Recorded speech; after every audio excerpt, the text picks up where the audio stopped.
So hey guys सबैजनालाई स्वागत छ मेरो एउटा अरु नयाँ छोटो मिठो भिडियोमा। आज चाहिँ हामीहरू फेरि पनि माछा मार्न जान लाग्छौँ अनि साथीहरूलाई हेर्नु माछा मार्ने जाल तयार गरिरहेछन्। देख्न सक्नुहुन्छ तपाईहरुले कति मेहनत गरिरहेछन् दुई जना मिलेर।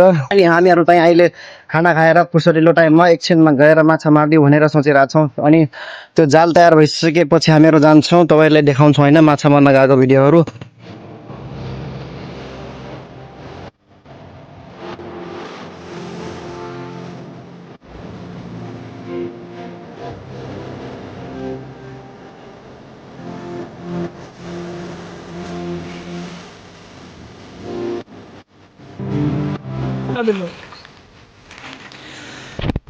हामीहरू अहिले चाहिँ पुगिरहेछौँ हैन। यता पानी हेर्नु यस्तो यस्तो लौ मासाला पानी छ, पानीमा त गइरहेछौँ हामीहरू।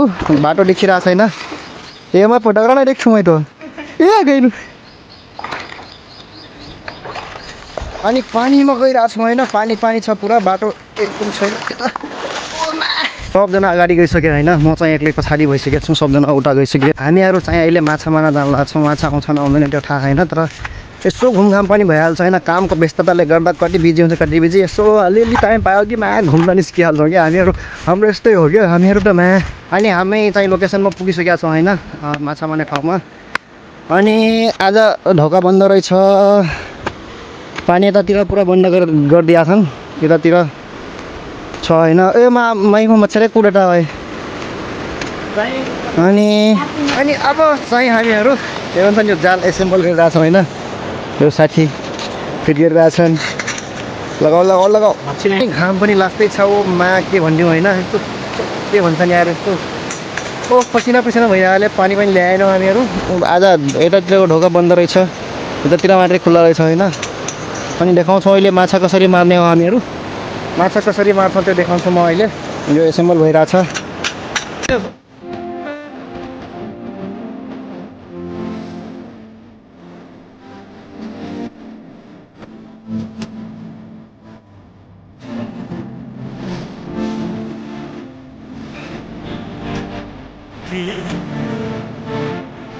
साथीहरू यो चाहिँ हाम्रो फर्स्ट माछा हो हैन। यति सानो माछा रहेछ, दुईटा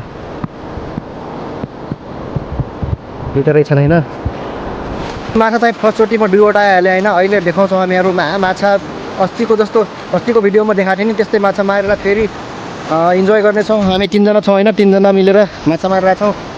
अनि मनपर्छ भने लाइक गरिदिनु होला। भिडियोमा लास्टसम्म देखाउँछौँ कति माछा आउँछन् हैन। अनि माछा मार्ने कोसिस त धेरै गरे हो हामीहरूले, तर के गर्ने यार, आज बाढी आएर यस्तो भइसकेको छ, यस्तो बिजोग बनाइदियो हैन। माछा पाइएन आज। अलि सोच्यो भन्दा जति सोचेको थियो त्यति धेरै माछा पाइएन। अनि हामीहरू चाहिँ अहिले अब फेरि फर्किने क्रममा छौँ। अनि यहाँसम्म भिडियो हेरिदिनु भएकोमा सबैजनालाई धेरै धेरैभन्दा धेरै धन्यवाद छ। तबसम्मको लागि बाई बाई।